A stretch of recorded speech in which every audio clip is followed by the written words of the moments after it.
Hello there, Libras. Welcome to your weekly reading. So, as I told all the other signs, it's a type of reading, and the reason I am condensing a week's worth of reading into this video is because next week I'm going to be super swamped, so I'm not going to be able to publish a weekly video for you. So this is going to serve as what was really interesting is the cards fell out two at a time. So these two fell out, and then these two fell out, and then these two, and then those two. So they kept falling out two at a time. And when that happened, I couldn't really focus to get like an image for you. I couldn't focus to get like an image for you. So as we go through this reading, whatever images comes up, then I will relay it for you, okay? But the two indicates to me that compromise, that partnership, that that sense of duality as well, indecisiveness, looking at ourselves in relations to another person. That's what it feels like to me. And those are like, I feel like the stereotypical Libran traits, okay, where it's like you see yourself in relations to another person. You see yourself as part of a whole, and you are at your best when you have another person by your side to bounce ideas off of, in order to feel secure, in order to feel like you are complete, okay? So it's very reminiscent of like Pisces, Gemini, and Librans, to like that energy is very reminiscent of Pisces or Gemini. So you might have those people very, very prominent in your environment, or you might have those placement very prominent in your chart, in your natal astrology chart, because there's this sense here about wanting a partner, needing a partner, or needing just somebody by your side to bounce ideas off of, to come to for advice, or to just physically have by your side. So what I feel here is the way this spread is coming up, there's a need for us to seek people. If we're going to seek people anyways, if we're so relationship focused, or if we're so other focused, it is very, very important for us to seek people who are very different from us, okay? And I honestly believe that, one of our lessons in life is to learn as many things as possible, and to learn as many things as early on as possible. When your mind is young, it is very agile. It is very regenerative. You can make connections. You can cram in as much as you can. You can pull a lot of all-nighters and retain information really, really well when you're young, okay? And when you're young and you purposely put yourself in many, many different work environments, okay?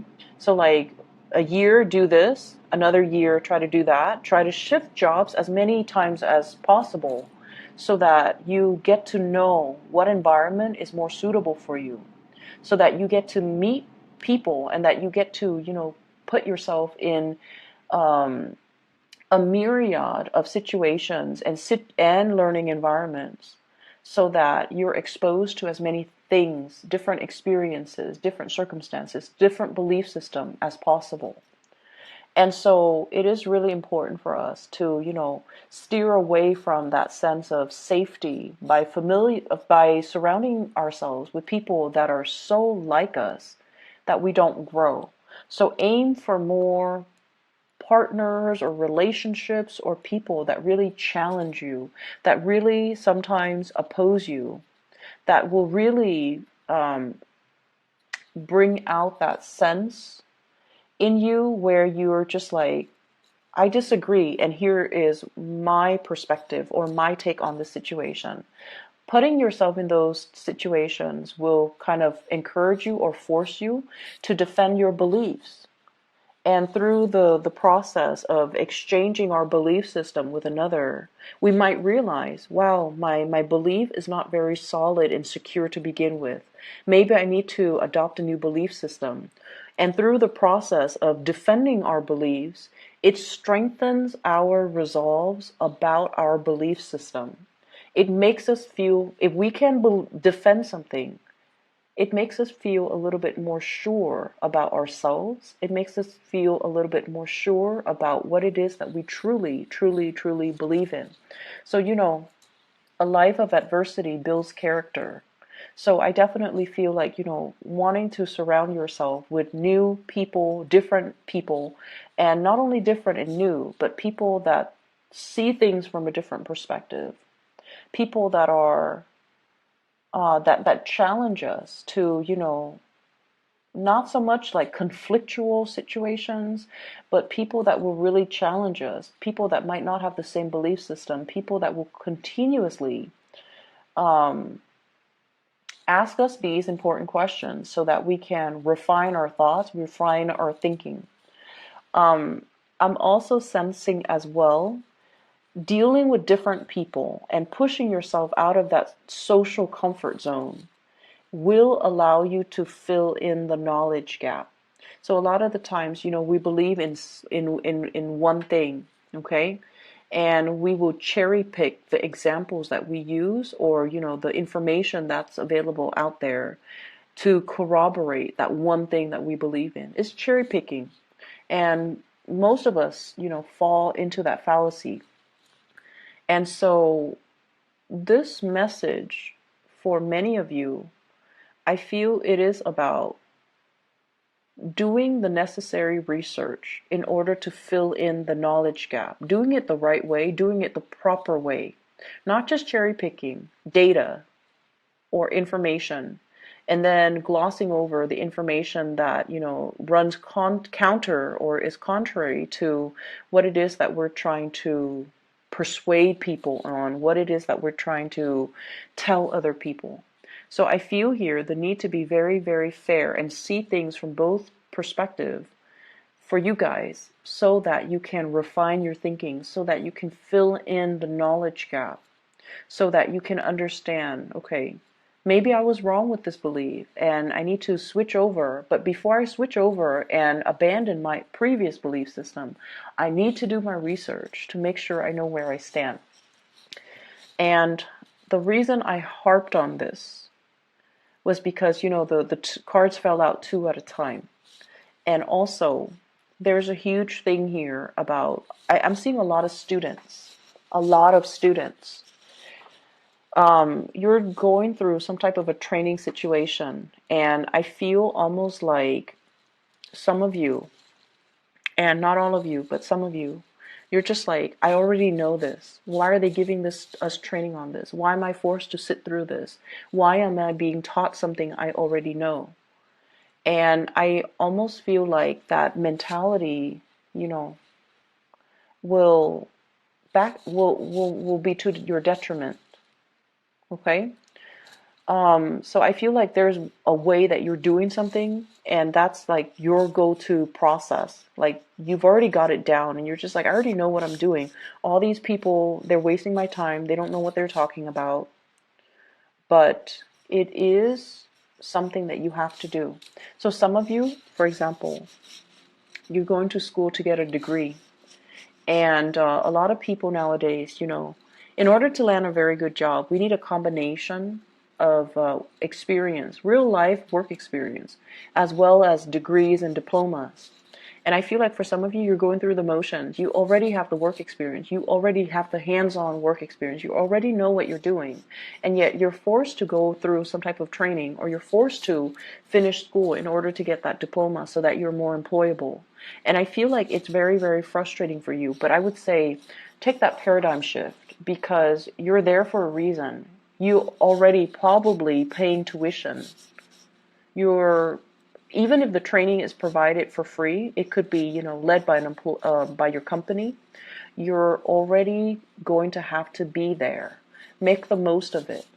And whenever we enter an environment, any type of environment, whatever we put in is whatever we're going to get out. So if you're very hands-off and very detached and, keep people at arm's length and already come in with the attitude that I already know this, then you're going to get very, very little out of it. Okay, so I feel that there are things right now where you have to fill in the knowledge gap. You might not have all the information, and the people around you might have information that you need, okay? So for example, if you're a financial planner and you're forced to, as a part of your coursework, as a part of renewing your license, you're forced to attend some financial planning workshops just to, get those credits, just to renew your license. And you're coming in there and you're just like, I already know all of this stuff. And the people that are teaching it lack the experience. They lack the articulateness that you guys love as an air sign.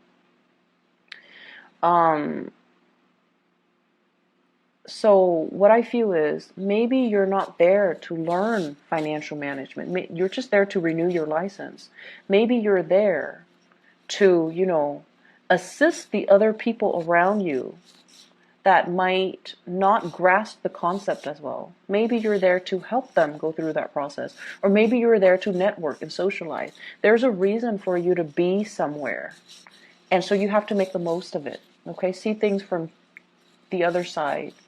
And there is a thing here about, I'm seeing a lot of students once again, and there's some information that you feel you're missing, some very, very vital piece of information. And I see some of you obsessively reading up on it, doing a lot of research.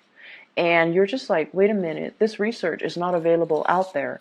Maybe that's the line of inquiry that would be really, really good for a dissertation, for a master's thesis, for like even a senior thesis for those of you who are undergrad, or even for high school, like a senior thesis. If there is a question, a very pertinent research question that you feel the literature doesn't exist out there as it relates to this one question, maybe that's something you can explore so you can chart new territory so that you can, maybe your thesis or your master's thesis should be, why isn't there literature on this really, really pertinent topic? Okay, filling in the knowledge gap. And that's what I'm seeing happening here for the next 2 weeks, which is really weird because there are a lot of students here, but type of a big project, and you feel you might not even be a student, you might just be working, and there's a large project that you're trying to finish up or you're working on, and you feel like some pertinent information is missing and you're not able to find the data, you're not able to find the information. And so you might be spinning your wheels a little bit. Okay, maybe that is an area worth exploring for some of you. Aside from that, what I do feel is I have somebody in your environment, like this is somebody that is younger than you, and I feel like they're very, very interested in you. And they try to ask you, like, hey, do you want to do this? Do you want to do that? But it seems like you guys are deferring to work or deferring to your hobbies in order not to socialize. So this is like some of you, classmate, others a friend, others a colleague, and then for others, it's somebody you're in some type of a, I see like, they have reached out many, many times. You want to do this? Do you want to do that? And you're like, I'm busy, I'm busy, I'm busy. And you are not looking at them, I feel, when you're saying this. And I feel like they have initiated many, they have asked you many times, you want to do this? You want to do that? And the answer was always no. And I see somebody who's just like, I can't embarrass myself anymore. I can't just keep doing this because they keep rejecting me. And I almost feel like if this person told you, hey, I really like you, do you want to get coffee with me? Your answer would be different. However, the way that they come in, it's very nonchalant, it's very unemotional. And that's because, they feel a little bit jilted by you, and they feel almost like you're so absorbed in your work, or, there are so many other things that you're working on, so that you're not really prioritizing them. So somebody in your life is feeling a little bit neglected, and they've asked you to do things so many times that they've given up on trying. They've given up on trying. They've asked you to do things so many times. They've given up on trying. And as I say that, I have to repeat that because I feel like for some of you, it's a crush asking you, let's get coffee. Let's go see a movie. Let's, play something. Let's play sports. Let's go for a walk. And your answer has always been no. And I feel like they are cowering because they're embarrassed. They're embarrassed of the rejection. And also, when somebody reaches out and we don't, look them in the eyes and we just tell them, no, I'm busy, it hurts. It hurts on a very, very deep level. And I feel they're hurt, and I feel they still look at you. If you made a move on them, they would be so happy. They still look at you. They're still interested. But it's almost like I have to, look elsewhere because this person is probably not interested in me. This Libra is probably not interested in me. And I'm too embarrassed right now because they've turned me down so many times and I can't put myself through another rejection. Okay? So you've got people here that are really eyeing you, Libras, and they see that you're a hard worker. They see that you are somebody who's very serious. Like your energy is coming in very serious for the next 2 weeks, and they're trying to get your attention. And there's a lot of fun to be had, but you're busy. Some of you are working overtime, and some of you are just trying to make extra income. So you might be dabbling in a lot of different activities in order to make ends meet. And hence, I see a lot of students. But either way, that's what I'm sensing. And I mentioned something earlier, and then I got sidetracked. The phrase that I repeated earlier, and I apologize, I'm a little bit scattered in your reading. The phrase that I mentioned, and I repeated, was they've asked you to do something so many times that they're tired of trying. Okay? For some of you, this is somebody who is a little bit nagging, is what I'm sensing. It's somebody that is like, do this, do that. There are conditions. There are like rules and conditions imposed upon you. And this is somebody that's like, they're never satisfied. They're always nagging. I see a really big nagging energy. And I feel like they could be somebody who is a little bit manipulative. They're a little bit manipulative. They know how to get you to do things by distorting the story, okay? Can you get me that? My stomach hurts and I can't walk all the way over there just to fetch it myself. Can you get it for me, please? Like that. Playing on your weakness, playing on your kindness, or they're manipulative. I have the High Priestess in the reverse and the Magician in the reverse. When these cards are in the reverse, it's manipulation. Using something to our advantage, but not for a very good reason. Not for a good cause, okay? So you want to be a little bit careful. I feel for some of you, this could be family members, unfortunately. I feel like it could be family members, somebody who's trying to get you to do something by distorting the truth, or they're telling you like, they're telling you, oh, can you take my dog to the vet? Because I'm sick. I'm in bed and I'm sick. I can't take my dog to the vet. Can you help me? And then you find out that, you took their dog to the vet and you said your goodbyes, and you find out that, so let's say it was Saturday. Saturday they went to the movies. So I feel that you know who this is and you need to distance yourself. There might be some information coming to light about this person and their deceptive behavior, where they are opportunistic. They're trying to tell you to do something and they're distorting the truth in order to get you to do things. And then I'm also seeing as well, you want to be careful when it comes to measurements, and you want to be careful when it comes to not spilling things. If you're cooking, if you're serving things, if you are mixing things, blending things, be very, very careful. So I feel like somebody is also, and Librans are typically very, very organized and very neat. But I feel like you might be dealing with someone who's a little bit on the sloppy end, and you're trying to, you know, tell them to, clean up your act or be less messy, or, learn to clean up after yourself, learn to be a little bit more tidy, be a little bit more organized. And I'm also feeling as well, some of you, there might have been a past person, somebody has left the picture, and you are burying yourself in work in order to forget, in order to distract yourself. You're also happy, I feel, with work, but you're burying yourself in work in order not to think about this person, in order to keep busy, in order not to go home and look around and be reminded of this person. So I feel like it's definitely, a love relationship, okay? And then for many of you, you're a little bit of a workaholic for the next 2 weeks, and there's nothing wrong with that, because you're trying to get ahead in your career, because you're trying to publish data and information, because you might be trying to make deadlines.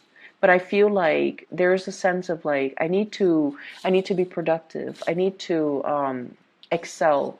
I need to produce something. And if I keep, working at it, chugging away at it, or plugging away at it, produce something, produce written work, produce like results, produce statistics, produce a dissertation, produce like a master's thesis even, or like some type of an essay or something that is up for public scrutiny. If I keep producing, it's going to really enhance my professional image and my career and my prospects. So there is a big push for you as well to, be a workaholic and to challenge yourself and to do all the work that is necessary for you, and then others, trying to forget a situation, a person from the past, and you're overcoming it through burying yourself, doing some type of a work. I see like shutting yourself in your office, shutting yourself in your home, trying to get things done, okay, to get things done, so you're not distracted, so you're not, so that you can forget things, so you can tune people out. I feel like for many of you, you're rebuilding your wealth. You're rebuilding your wealth. So I feel almost like some people growing up with parents or in households, grandparents, or with parents who are extremely wealthy. And I feel like, they passed, it's almost like the environment was so stable and so full of abundance that things were taken for granted. The knowledge on how to accumulate wealth was never passed down. It's like you either had like really, really successful parents or grandparents, and they knew how to make money work for them. They didn't slave away. They didn't have to work hard. They're just very business or, financially very savvy. But the knowledge, the ways to make money and to generate the money and to make the money work for you, it was never passed down. And I feel like you're at a point where you can definitely ask, and they won't hide anything from you. But I almost feel like you're trying to do it the hard way to generate wealth, and you're reinventing the wheel when you could easily reach out and ask, like, how did you do that? How did you accumulate, so much property when you at such a young age? What is your secret? What is your investment secret? So I feel like there's a conversation here about finances that can be had with, people that are successful in your life without you having to do the legwork and to reinvent the wheel. So it's like doing things the smart way rather than the hard way. Okay? The past person from the past person in the past, excuse me, I'm so scattered with your reading, I'm so sorry. The person from your past, there is a cycle that has closed out. Somebody, I feel, is residing at a large distance or long distance. Somebody's residing far away. Somebody is, transitioning into a new phase in their life. Somebody has left the picture, And I feel almost like I see some of you reading, like rereading old text messages, rereading old emails from this person, looking at pictures of this person, but more so the contact, the communication, and yearning for this person. And I feel some of you might be in a position where, you know, it could be that one person that I mentioned before where they asked you so many times and they've been turned down so many times and now they're embarrassed. And so you're wondering and you're wondering, like, are they going to come back in? Are they going to ask me again? Right now I'm free. And they're not coming back in. So reach out to that person. If somebody asks you twice or 3 times, they're definitely very, very, very interested. And, you know, time could lapse. Time could like elapse between, you know, the times that they asked you and the last time that you said no. But I feel like if somebody asks us to do something, right, 2 or 3 times, you want to get coffee, you want to get lunch, you want to go for a walk, there's definitely still interested in you. And so reach out. Reach out for that communication. Don't bury yourself in work trying to forget. Don't be so caught up and wrapped up in things where you might be ignoring, you know, offers and people that are actually really, really good for you. Okay, people who are sincere with their feelings, people who want to take care of you, and people who have your best interests at heart. Okay, so step away from a situation if you find yourself with like a creative block or like a mental block where you are not able to proceed with like some type of a writing project, or you're not able to solve a specific problem. Step away from it. Maybe take up that offer for coffee. Maybe take up that offer for a walk and do those things to clear your mind so that you can come back and look at a situation with, you know, a fresh pair of eyes. Okay? So I hope the reading is helpful for you guys, Libras. It is a pleasure to connect with you guys. Do the very, very best. Take care.